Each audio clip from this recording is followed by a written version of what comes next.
네, 오늘 본문의 말씀은 여러분이 너무나 잘 아는 삼손의 이야기입니다. 이스라엘의 12명의 사사 중에 맨 마지막 사사가 삼손입니다. 오늘 삼손을 좀 정리를 하고요. 다음 주에는 이제 사사기 전체를 좀 정리를 하고 우리가 사사기를 마무리하도록 하겠습니다. 여러분, 이스라엘 백성들이 이 삼손이 세움받기 전에 블레셋에서 40년 동안 압제를 당합니다. 우리가 지금까지 봤던 패턴은 이스라엘 백성들이 악을 행할 때 하나님은 이방 나라들을 세우셔서 그들을 압제했습니다. 그러면 이스라엘이 하나님 앞에 부르짖을 때 하나님께서 사사를 세우셔서 그들을 구원해 주셨는데, 이 삼손의 패턴은 약간 다릅니다. 이스라엘 백성들이 블레셋 40년을 압제를 당하지만 이들이 부르짖지 않아요. 그런데 하나님이 이 단지파 마노아에게 찾아와서 네가 자식이 없는데 네가 자녀를 낳을 거다. 그리고 그 자녀를 나신이로 키워야 되고 그가 이스라엘을 블레셋에서 구원할 사사로 세우셨다라는 것을 언지해 줍니다. 그러니까 그 예언을 통해서 이제 삼손이 태어나게 되는데, 우리 뭐 잘 알다시피 뭐 주일학교를 거치신 분들도 이미 배우셨을 거고 그렇지 않은 분도 알겠지만, 나시린이 뭡니까? 나시린은 일정 기간을 정해서 하나님 앞에 구별된 삶을 살거나 자기 평생을 하나님께 드리는 인생이죠. 그래서 세 가지를 근무합니다. 머리에 삭도를 대면 안 되고, 시체를 만지면 안 되고, 포도주나 독주를 마시면 안 되는, 그것이 규례였습니다. 그런데 사실 삼손의 모습을 보면 정말 이 사람이 나시린일까 생각할 정도로 전혀 동떨어진 삶을 살고 있죠. 여인을 밝히고 술을 즐거워하고 온갖 자기의 쾌락으로 살아갔던, 그리고 사자를 손으로 찢어 죽이고 나서 죽은 그 사자의 시체를 만지며 거기서 꿀을 얻게 되는, 어찌 보면 사사라고 하기에는 한없이 부족한 사람이 삼손이었습니다. 그럼에도 하나님은 우리는 이해할 수 없지만 그의 잘못된 행보들을 다 사용하셔서 결국은 블레셋으로부터 이스라엘을 구원하는데 그를 사용하셨던 모습을 보죠. 자, 오늘 본문 1절부터 14절까지의 말씀은 이제 하도 삼손이 그렇게 블레셋을 괴롭히니까 블레셋 사람들이 이 들릴라, 그가 사랑하는 들릴라에게 찾아와서 이 삼손의 힘의 근원이 어딘지를 네가 밝혀주면 내가 너에게 은을 주겠다, 이렇게 계약을 합니다. 그래서 삼손이 세 번이나 거짓말을 하죠. 내 머리를 묶으면 뭐 이렇게 하면 모세 밧줄로 묶으면, 이런 얘기를 쭉 하다가 이제 들릴라가 화가 난 거죠. 그래서 아이 네가 지금 나한테 계속 이렇게 거짓말을 하는데, 그게 화가 나서 이렇게 얘기를 하는 거예요. 15절에 당신의 마음이 내게 있지 아니하면서 당신이 어찌 나를 사랑한다 하느냐, 당신이 이로써 세 번이나 나를 희롱하고 당신의 큰 힘이 무엇으로 말미암아 생기는지를 내게 말하지 아니하였도다. 그러면서 불만을 토합니다. 당신이 내 마음, 당신의 마음이 내게 있지도 않으면서 당신이 어찌 나를 사랑하느냐, 이렇게 던지고 있어요. 저는 이 이야기를 들으면서 어떤 생각이 들었냐면, 하나님께서 이 들릴라의 입을 통해서 삼손에게 꾸짖고 계신다는 생각이 듭니다. 여러분, 삼손은 나시린이죠. 사사입니다. 하나님이 그런 메시지를 주는 것 같아요. 네가 나시린이고 하나님의 그 궁극적인 뜻을 위해서 너를 사사로 세웠는데 네 마음에 하나님이 없으면서도 네가 나를 사랑한다고 하느냐. 마치 들릴라가 삼손에게 한 얘기가 마치 하나님께서 들릴라를 통해서 삼손에게 꾸짖고 있는 것 같은 그런 메시지를 듣게 되어지죠. 이것이 들릴라는 한 번만 얘기한 게 아니라 16절에 보면 날마다 아주 집요하게 계속 재촉하고 조릅니다. 그래서 마음이 번뇌하고 죽을 지경이 됐다라고 이야기를 하는 거죠. 여러분, 이것과 좀 오버래핑 되는 게 누구예요? 요셉이죠. 보디발의 집에 노예로 팔려갑니다. 그리고 보디발의 아내가 끊임없이 유혹을 합니다. 나랑 동침하자는 거죠. 근데 요셉은 어떻게 합니까? 나는 하나님께서 이 집안을 다 맡겼지만 당신은 안 맡겼습니다. 거부하죠. 근데 계속 조르니까 겉옷을 벗고 도망가게요. 물론 그것 때문에 누명을 쓰게 되는데, 자, 삼손은 어떻습니까? 그러지 않았다는 거죠. 계속 졸라요. 그러다 보니까 재촉하고 조르니까 마음이 번뇌한다는 거죠. 이 여인을 내치자니 그렇고 그냥 내 하고 싶은 데 즐기자니 그렇고, 이 중에 갈등을 하다가 결국은 어떡합니까? 정욕에 끌려서 그냥 그 여인에게 자기 약점을 다 그대로 부는 내용을 보게 되는 거죠. 어찌 보면 중간지대에서 머뭇거립니다. 분명히 하나님의 뜻은 이건데 그렇게 따라가진 않고 내 마음은 이쪽으로 끌리고, 그 가운데 계속 갈팡질팡. 그래서 표현한 게 죽을 지경이다라고 했는데 결국은 유혹에 넘어가게 되는 거죠. 그러면서 이야기를 합니다. 나는 원래 모태에서부터 나시린으로 태어났다, 이렇게 얘기를 하죠. 여러분, 이게 웃겨요. 자기의 정체성을 알고 있는 거죠. 나는 태어날 때부터 나시린이었고 하나님 앞에 블레셋을 구원하기 위한 사사로 부름 받았는데 자기의 삶은 어떻습니까? 엉망인 거죠. 그것도 이방 여인에게 난 나실인데 내 머리를 자르면 일반 사람 똑같이 돼. 힘이 없어져라고 그것들 다 고백합니다. 그러니 이 여인이 블레셋 사람들에게 방백 한 번만 올라가라. 이거 진짜다. 당신 어머니 잡아갈 거야. 그래서 머리를 밀고 그 사람이 힘이 없는 것을 보고 이제 은을 대가로 받게 되는 모습을 보게 되죠. 여러분 우리가 여기서 깨닫는 게 뭘까요? 우리도 언제든지 실패하고 넘어질 수 있는 연약한 존재라는 거죠. 우리가 얼마나 많은 유혹에 넘어집니까? 사실 우리가 이렇게 유혹에 넘어지는 지혜가 부족하기 때문이에요. 에베소 4장 22절에 보면 이런 말씀이 있어요. 우리 잘 아는 말씀인데 너희는 유혹의 욕심을 따라 썩어져가는 구습을 따르는 옛사람을 벗어버리고 오직 심령이 새롭게 되어 하나님을 따라 의와 진리의 거룩함으로 지으심을 받은 새 사람을 입으라 라고 말씀합니다. 내가 예수를 믿고 신앙의 연수가 지나가면 어때요? 우리 신앙의 수준이 어린아이의 수준이 아니라 그리스도의 장성을 이렇게 자라가야 되는데 우리 사도 바울은 그런 얘기는 너희가 썩어져가는 옛 구습을 벗어버리고 옛사람을 벗어버리고 심령이 새롭게 변화돼서 하나님의 말씀을 따라 의와 진리의 거룩함으로 지으심을 받은 새 사람이 돼야 된다. 이런 얘기를 하는 거죠. 그런데 삼손은 어떻습니까? 나실인 사사 그러나 그의 삶의 모습은 하나님과 상관없는 삶을 살아가는 모습을 보게 되어줍니다. 우리가 이 모습을 보면서 우리도 이렇게 연약하고 실패하고 넘어질 수 있는 연약한 존재인데 늘 우리 삶 가운데 우리의 마음이 하나님 앞에 집중되어지고 날마다 그 하나님을 사랑하며 살아가는 저와 여러분 되시길 주님으로 축원드립니다. 자, 그러면 우리가 이렇게 넘어질 수 있는데요. 어떻게 하면 우리가 승리할 수 있을까요? 크게 좀 세 가지를 좀 살펴봤으면 좋겠습니다. 자, 첫 번째는 우리 다 알아요. 근데 잘 안 됩니다. 첫 번째 뭐냐면 우리가 신실한 믿음을 가지고 살아갈 때 승리할 수 있다라는 거예요. 여러분 재밌는 건요. 오늘 본문 마지막 절에 뭘 얘기하냐면 삼손이 이스라엘의 사사로 20년 동안 사사로 있었다 기록합니다. 자, 15장 마지막 절에도 뭐라고 기록하면 삼손이 이스라엘의 사사로 20년 동안 있었더라라고 기록합니다. 자, 15장의 내용은 뭐냐면요. 한마디로 삼손이 지 하고 싶은 대로 하는 겁니다.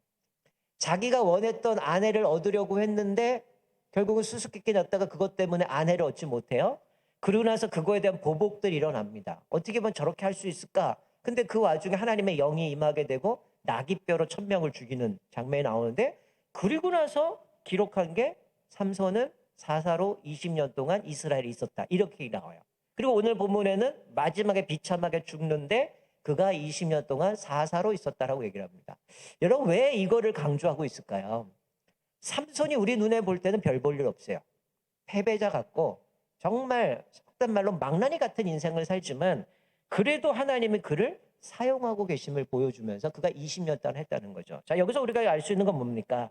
20년간 이스라엘 사사로 지냈지만 이 삼손의 생애를 통해서 볼 때 우리가 아무리 오랫동안 하나님 앞에 신실하게 충성을 다해서 섬겼을지라도 늘 조심하지 않으면 이와 같이 망할 수 있다는 거예요. 넘어질 수 있다는 거죠. 우리가 끝까지 한결같이 않으면 마치 삼손이 나실인으로서의 규례들을 잘 감당하지 않아서 마지막에 잃어버리는 것은 그런 결과를 맺을 수 있다는 거죠. 자, 우리가 살펴본 거죠. 들릴라의 끊임없는 유혹에 어떻게 넘어갔어요. 그리고 자신의 약점을 이야기합니다. 그리고 나서 성경은 뭐라고 얘기하냐면 머리털이 밀렸는데 하나님이 뭐라고 얘기해요? 그 능력이 자기에서 떠나간지 몰랐더라 라고 얘기를 합니다. 여러분 여기서 이야기하고 있는 게 뭡니까? 하나님이 그의 삶의 인도에 가시는데 하나님이 떠난지도 몰라요. 계속 유혹을 유혹하는데 자기는 도망가지도 않고 넘어갑니다. 하나님의 능력이 떠나가요. 눈이 뽑혀요. 그리고 결국은 노줄에 매여서 옥에 맷돌을 돌린 비참한 신세가 됐다는 거죠. 이 20년 동안 사사로 그 일들을 감당하는데 마지막의 결과는 비참하게 끝나는 겁니다. 왜 그럴까요? 그가 하나님 앞에 신실하게 살지 못했기 때문입니다. 처음부터 나실인 사사 그 역할들을 우리가 볼 때는 감당하지 못하는 모습을 보여주고 있는데 왜 그럴까요? 여러분 우리가 앞에 살펴본 내용들 삼손에 대한 이야기를 보면 한 가지 독특한 거는 우리가 알다시피 삼손이 힘이 셌어요. 근데 그가 막강한 힘의 근원이 어디냐? 성경 그렇게 얘기합니다. 갑자기 삼손이 힘이 넘칠 때 이렇게 표현한 게 있어요. 하나님의 영이 그를 사로잡았을 때, 하나님의 영이 그에게 임할 때 이게 붙습니다. 그러니까 삼손이 그렇게 놀라운 힘을 발휘할 때는 하나님의 영이 임할 때였다는 거예요. 그러니까 이 힘은 자기에게 나오는 게 아니라 하나님이 주셔야 된다는 겁니다. 하나님의 영이 임하니까 사자를 염소처럼 찢어버렸다고 얘기를 하고, 하나님의 영이 임하니까 나귀 뼈를 갖고 블레셋 1,000명을 때려 죽이는 거죠. 그게 다 하나님의 영이 임해서, 물론 우리가 볼 때는 어떻게 이런 인간이 있나 이러겠지만 하나님이 어떻게 하신 거예요? 그럼에도 불구하고 하나님이 그를 세우신 그 목적대로 블레셋을 심판해 가시는 모습을 보는데, 그런데 어느 순간 삼손이 착각하기 시작한 겁니다. 아, 이거는 내 힘이구나. 내가 잘나서 이렇게 가는구나. 자기 하고 싶은 대로 했다라는 거예요. 그런데 하나님 앞에서 우리가 생각해 보면 하나님이 우리에게 주신 복이 있고요. 하나님이 우리에게 주신 은사들이 있는데, 어느 순간 우리도 마치 이것이 내 것이라고 생각하기 시작하면 사명과 상관없는 삶을 살아갈 수 있다라는 거예요. 그렇게 사명과 상관없는 정욕을 쫓아 살아가다 보니까 하나님이 그에게 모든 것을 빼앗아 가신 것을 보게 됩니다. 그러니까 삼손이, 그는 분명히 그렇게 얘기를 하죠. 내 머리털이 깎이면 나는 힘이 없어질 것이다. 그렇게 믿었다는 거죠. 그런데 성경은 뭐라고 얘기합니까? 그의 힘의 근원은 머리털이 아니라 하나님의 영이 임할 때, 하나님이 그에게 능력을 주실 때만 가능했다라는 거예요. 그러니까 그가 생각했던 머리털의 자신의 힘의 근원이 아니라, 그 힘의 근원은 하나님의 능력이 부어질 때, 하나님의 영이 함께할 때에 그가 하나님 앞에서 그 역할들을 감당했다라는 거예요. 근데 이 나시린으로서 살라는 그 말씀에 순종하지 않은 결과 모든 것을 다 잃어버렸담을 말씀하고 있는 거죠. 사랑하는 성도 여러분, 여러분의 삶의 힘의 근원이라고 믿는 머리카락은 무엇입니까? 어쩌면 우리도 그렇게 생각할 수 있어요. 내 돈이, 내가 가지고 있는 소유, 또 내가 가지고 있는 여러 가지 인프라, 사람들, 또 내가 업적들, 이런 것들이 내 힘의 근원이라고 생각합니다. 그러나 이 모든 건 다 뭡니까? 하나님이 허락하셔야만 되는 거죠. 하나님의 영이 임할 때만 그것들을 우리가 누릴 수도 있고요. 그것이 축복이 될 수 있어요. 그렇지 않다면 오히려 그것이 나에게 저주가 될 수 있다라는 것이죠. 오늘 우리의 삶이 무기력하고 무능력하고 자주 넘어지는 이유가 뭡니까? 내가 저 사람보다 힘이 없어서일까요? 저 사람보다 가진 게 없어서일까요? 그렇지 않습니다. 하나님의 영이 나와 함께하지 않기 때문에, 하나님의 영이 나를 떠났기 때문에 우리가 무기력하고 실패하고 좌절하고 절망 가운데 가는 모습을 보게 됩니다. 사랑하는 성도 여러분, 여러분의 삶에 날마다 주님 앞에 신실하게 주님을 붙드심으로 인하여서 내 힘이 아니라 하나님이 주시는 그 힘과 능력을 가지고 날마다 주님 앞에 쓰임 받으시기 바랍니다. 자, 두 번째는, 첫 번째는 우리가 신실하게 살아가는 그 믿음이 있어야 된다 한다면, 두 번째는 뭐냐면 소망되는 주님을 붙들 때 승리할 수 있다는 거야. 자, 삼손은 실패했어요. 어찌 보면 그 삶의 모습을 보면 이제 다 끝난 거죠. 자, 블레셋 사람들이 이 삼손을 데려다가 뭐 합니까? 자기의 신 다곤 신전에다 데려다가 제사를 드려요. 그래서 하는 얘기가 이거죠. 23절에 우리 신이 우리 원수 삼손을 우리 손에 넘겨줬다. 자기들이 믿는 다곤 신이 자기를 어떻게 했다는 거야? 저 원수 삼손을 넘겨줬다는 거예요. 또 24절 보니까 그 백성들이, 삼손이 사실은 그 아내를 잃어버렸을 때에 여우를 300마리 잡아다 불질러가지고 다 태워버렸는데, 그들이 이런 얘기를, 우리 땅을 망쳐놓고 우리의 많은 사람을 죽인 저 원수를 우리 신이 우리 손에 넘겨주셨다. 그러니까 다곤 신의 능력으로 삼손을 잡아가지고 우리에게 넘겨줬다라고 이들이 찬양하고 있는 겁니다. 뿐만 아니라 어떻게 눈이 뽑혀요. 삼손이 눈을 뽑히고 맷돌을 갑니다. 그리고 이제 다곤 신을 제사를 드릴 때 이들이 결정한 거는 쟤를 데려다가 제주 부리게 하자. 근데 이 제주 부리는 거는 우리가 생각했던 것처럼 어떤 학예나 뭔가 장기 자랑이 아니고요. 원래 원문을 그대로 해석하면 이거는 사람들에게 조롱당하는 거, 멸시당하는 의미가 그렇게 표현되어 있어요, 한글은. 자, 그런데 이렇게 눈이 뽑히고 모욕을 당합니다. 그래서 어떻게 해요? 자기 옆에 있는 소년에게 이 건물을 붙들고 있는 기둥으로 나를 좀 안내해달라, 이렇게 얘기를 하는 거죠. 그러면서 26절에 보면 나에게 이 집을 버틴 기둥을 찾아 그것을 의지하게 하라. 삼손이 완전히 힘을 잃어버린 거죠. 자기가 의지할 수 있는 거는 결국 눈에 보이지 않게 기둥이나 붙들어야 되는데, 그는 그런 생각을 하는 거죠. 그곳에 3,000명에 모여 있었고 블레셋에 남녀 방백들이 모여 있으니까 그것에 의지하다가 이제 자기는 이거를 무너뜨리려고 하는 생각을 갖고 있었다는 거죠. 여러분, 어찌 보면 이렇게 생각할 수 있겠잖아요. 야, 내 인생 끝났구나. 한 방에 갔구나.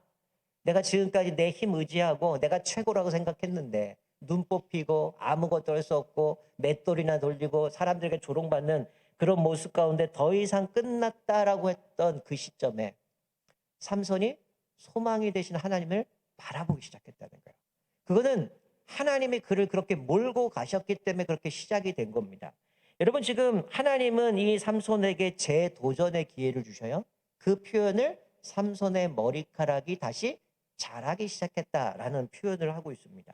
여러분, 원래 삼손의 이름은 뭐냐면 태양처럼 빛난다라는 의미가 있습니다. 뭐 태양의 아들, 태양처럼 빛난다는 의미가 있는데 재미있는 건 들리려는 어둠이라는 의미예요. 그러니까 이 태양처럼 빛나는 아들이 어둠에게 그냥 망하게 되어지는 모습인데, 지금 태양처럼 빛났던 이 아들이 두 눈이 뽑힙니다. 그러니 어떻게 해요? 빛나는 게 아니라 어둠 가운데 갇혀 있는 모습이죠. 그리고 마침내 블레셋들의 신전을 무너뜨려서 자기가 이제는 그 원수들을 갚으려고 하는 모습을 보게 되는데, 이들은 마치 축제와 같은 분위기죠. 우리 신이 삼손을 넘겨줬고 그것을 찬양하면서 잔치를 벌이고 있는데, 삼손은 그들을 복수하려고 하는 그 마음 가운데에 그 기둥에 데려달라고 얘기를 하는 거죠. 여러분, 재밌는 거는요, 나실인의 규례를 지키지 않은 사람들이 회복하는 과정이 어떻게 성경에 기록되어 있냐면요, 나실인의 세 가지 규례를 지키지 않고 부정하게 되면 머리털을 밉니다. 그리고 다시금 하나님 앞에 회개하고 일정 기간을 정해서 다시금 하나님 앞에 나실인의 규례를 지키면 되는 거죠. 자, 그런데 지금 과정을 보면 삼손이 내가 범죄했으니까 내 머리털 밀고 다시 나실인 규례 해야지가 아니었어요. 하나님이 그렇게 만들어 가신 겁니다. 규례 지키지 않고 하나님 앞에 온전히 순종하지 않았는데 하나님은 이방인에 의해서 머리털에 밀리게 되죠. 그리고 지금 이 축제 가운데에 자기는 이렇게 바꿔가려고 하는, 한번 생각해 보세요. 사사기의 가장 핵심에 흐르고 있는 한 문장이 뭐냐면, 그때의 왕이 없으므로 각각 자기의 소견에 옳은 대로 행하였더라.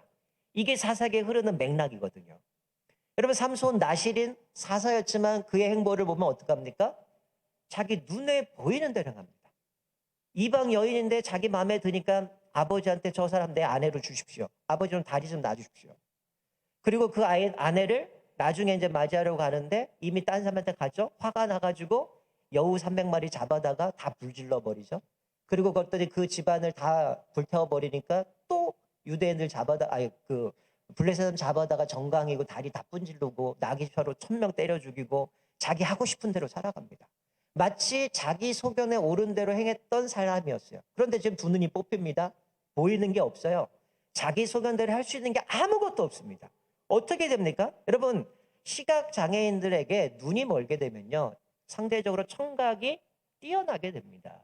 이 삼손이 이제는 아무것도 보이지 않아요. 그러니까 자연스럽게 어떻게 합니까? 소리에 의존해야 됩니다.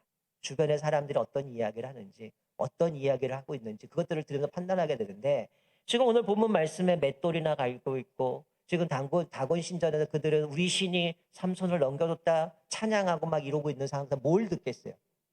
삼손에 대한 비아냥거리를 하지 않았겠어요? 야, 저건 별거 아니야. 옛날에 힘 센 줄 알았더니 웃기고 있네. 머리털도 밀리고 눈 뽑히고, 야, 저거 그냥 발톱 빠진 호랑이처럼 별거 아니야. 사람들이 조롱합니다. 그때 이 삼손이 어떨까요? 자기 인생 후회하지 않았겠어요? 하나님, 내가 나실인으로 부르셨는데, 나를 사사로 부르셨는데, 하나님, 내 인생 정말 내 잘난 맛을 살다가 하나님 이렇게 한 방에 갑니다. 정말 나는 아무것도 아니었군요. 하나님이 힘을 주셔야만 되는 거였군요 하면서 자기들의 삶을 돌아보면서 하나님 앞에 회개하고 돌이켰던 시간이 바로 이 시간이었다라는 거죠. 그러는 과정 가운데 삼손은 자연스럽게 어떻게 했을까요? 소년을 의지했던 그 사람이 이제는 하나님 앞에 기도하면서 하나님의 음성에 귀 기울이기 시작합니다. 지금까지 내 소견대로, 내가 원하는 대로, 내 욕망의 대로 살았다면 이제는 보이는 것 없고 하나님과 대화하면서 하나님 앞에 회개하면서 하나님의 음성에 들을 수밖에 없는 그런 상황이 되어버렸다라는 겁니다. 사랑하는 성도들, 우리도 마찬가지죠. 하나님은 자기의 백성을 패배로 마감하는 거 원치 않습니다. 내 인생 끝난 것 같고 나는 더 이상 실패인 자 같고 더 이상 아무것도 할 수 없는 상황 같지만, 하나님께서 왜 우리를 막다른 골목으로 인도하실까요? 그렇게 가야 우리가 하나님을 신뢰하게 되니까 이 과정 속에서 삼손이 하나님이 소망 되심을 바라보면서 그분을 붙들게 하셨다라는 거죠. 여러분, 그런 사람들은 어떻게 할까요? 하나님 앞에 회개하겠죠. 하나님 앞에 기도하겠죠. 자, 세 번째 비결이 뭐냐면, 기도하는 사람은 실패하지 않는다는 거죠. 실패했을지라도 기도하는 사람은 다시금 딛고 일어나서 승리 가운데 나가게 된다는 겁니다. 자, 오늘 본문 말씀 28절에 보니까 삼손이 뭐라고 기도합니까? 이렇게 기도합니다. 삼손이 여호와께 부르짖어 이르되 주 여호와여 구하옵나니 나를 생각하옵소서. 하나님이여 구하옵나니 이번만 나를 강하게 하사 나의 두 눈을 뺀 블레셋 사람에게 원수를 단번에 갚게 하옵소서라고 기도합니다. 여러분, 만약에 내 인생에 뭔가 실패하고 좌절하고 절망 가운데 있으면 어떤 기도가 나오겠어요? 하나님, 나 지금 억울해 죽겠는데 내 눈 좀 다시 보이게 해주십시오. 하나님, 내 눈 좀 다시 뜨이게 해주세요. 이런 기도하지 않았겠어요? 근데 지금 삼손이 하는 고백은 뭡니까? 여호와여, 나를 생각하옵소서, 나를 기억해달라는 겁니다.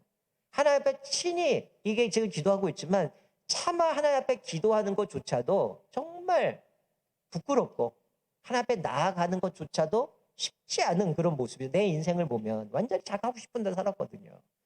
불쌍한 인생으로 살았거든요. 근데 지금까지 온 거 보니까 자기가 생각할 때, 이게 하나님의 은혜였구나, 내 힘이 아니었구나 깨달은 겁니다. 그래서 그가 고백하는 게 뭡니까?